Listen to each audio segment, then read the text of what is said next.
안녕하십니까. 레지스탕스 정광영입니다. 속보 전합니다. 우크라이나와 러시아의 역사적인 5차 회담이 시작되었습니다. 우크라이나 측 관계자에 따르면 방금 우크라이나 러시아 5차 평화회담이 이스탄불의 돌마바체 궁전에서 시작됐다고 전했습니다. 이번 평화회담에서는 올렉시 레즈니코프 우크라이나 국방장관이 참석했고, 러시아 측에서는 푸틴 대통령의 보좌관인 블라드미르 메딘스키가 참석한 것으로 확인되었습니다. 또 이번 회담에서는 터키의 에르도안 대통령도 참여하면서 회담을 중재하고 있다고 합니다. 한편 이번 회담에서 우크라이나 측 지령은 가서 먹지도 말고 마시지도 말고 접촉하거나 만지지도 마라.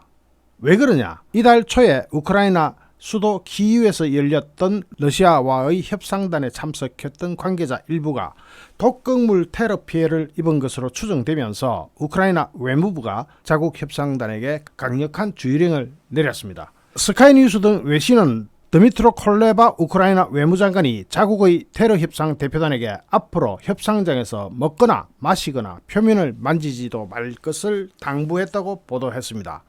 이달 초 협상에 참석했던 우크라이나 대표 관계자 2명과 러시아 측 대표단 중 한 명인 억만장자인 잉글랜드 프리미어리그 축구 클럽 첼시 구단주 로만 아브라모비치에게 독극물 테러 공격이 의심되는 증상이 나타나면서 이런 주의령이 발령된 겁니다.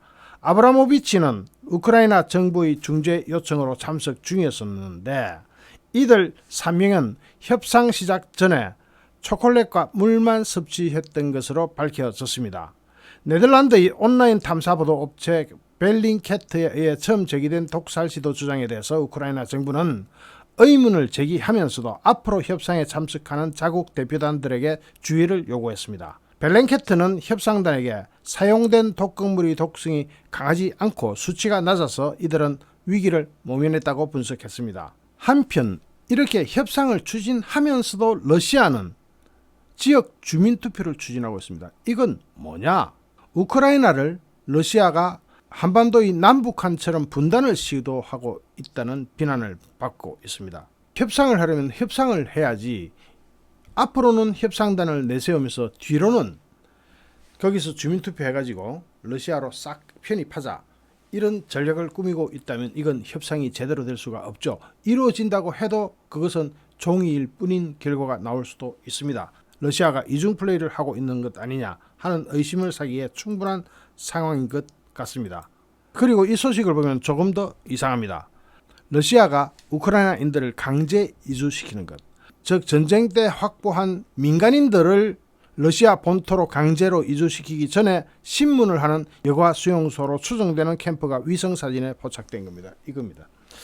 미국 워싱턴 포스트는 현지 시간 27일 미국 위성업체 맥사가 제공한 자칭 도네츠크 인민공화국 벤자민 마을에 형성된 캠프 사진을 공개했습니다. 도네츠크 인민공화국 측은 23일 공식 텔레그램 채널을 통해서 자신들이 마리우폴 주민을 최대 450명을 수용할 수 있도록 텐트 30개를 설치해놨다고 설명했는데, 이 캠프가 바로 러시아군의 집중 공격을 받고 있는 우크라이나 남동부 마리우폴에서 불과 30km 떨어진 거리에 있습니다. 우크라이나 당국은 이 캠프가 마리우폴 주민들을 러시아로 강제 이주시키기 전에 사상 검증을 하는 여과 수용소라고 주장하고 있습니다. 우크라이나 의회가 낸声明에 따르면 주민들은 수용소로 끌려가서 휴대폰과 개인정보를 수색당한 후 러시아의 외곽 도시로 넘겨지고 있다고 합니다. 이 러시아의 외곽 도시로 가게 되면은 사할린이나 또는 머나먼 땅으로 다시 강제 이주가 실시되는 거죠. 실제로 여과 수용소를 거쳐서 러시아로 이주되었던 한 익명의 주민은 우크라이나에 남고 싶어 했던 사람들까지 모두 트럭에 태워져서 이 수용소로 이송됐다고 현지 매체 그레티에 전했습니다. 그는 수용소에 도착한 후 러시아군이 여러 각도에서 내 얼굴 사진을 찍고 지문을 스캔했다고 밝히면서 그 다음에는 우크라이나 정부와 군대에 대한 생각을 물으며 신문하는 시간도 있었다고 합니다. 이 주민은 러시아 타간로그시로 다시 옮겨진 후 거기서 탈출을 했습니다. 자, 이런 게 들어보면 주민 중에 투표에 반대할 만한 사람들은 다 러시아로 데려가 버리는 겁니다. 이 여가 수용소에서 1차 신문을 거쳐서 다대리가 가버리고 친러시아계 사람들만 남아서 투표를 하도록 이렇게 몰아대는 작업이 눈에 보입니다. 우크라이나가 러시아 정보기관인 연방보안국 FSB, KGB 후손이죠. FSB 요원 간의 전화 통화를 도청해가지고 620명에 달하는 간첩에 대한 신상 정보를 얻어낸 것으로 알려졌습니다. 영국 일간 데일리 익스프레스는 우크라이나 측 소식통을 인용해서 우크라이나가 620명에 이르는 러시아 측 정보원, 즉 간첩들의 명단과 신상 정보를 확보하는 일이 벌어졌다고 오늘 보도했습니다.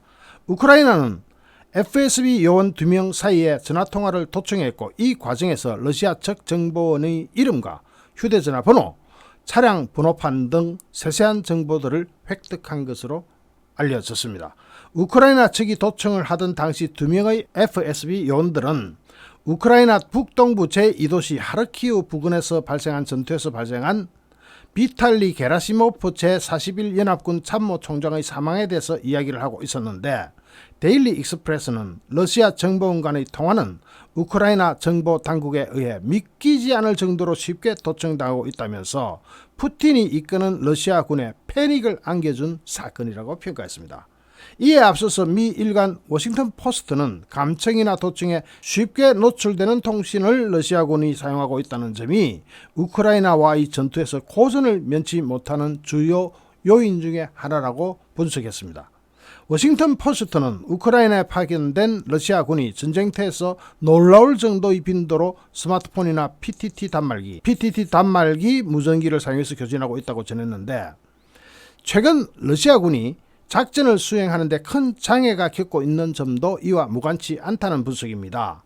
통신을 엿들은 우크라이나 군의 표적이 되거나 이를 이용한 역공을 당하고 있다는 것인데 우크라이나 군 입장에서는 러시아군의 지휘 통제를 쉽게 파악하고 이에 대비할 수 있다는 겁니다. 러시아 군도 이를 모르지는 않는 것 같습니다. 위치나 작전 노출 등을 우려한 일부 러시아군 수뇌부들은 병사들의 휴대전화를 압수하는 조치를 취하기도 했는데 러시아군은 PTT 등 단말기를 이용하는데 이 역시 보안에 취약하기는 마찬가지라고 합니다.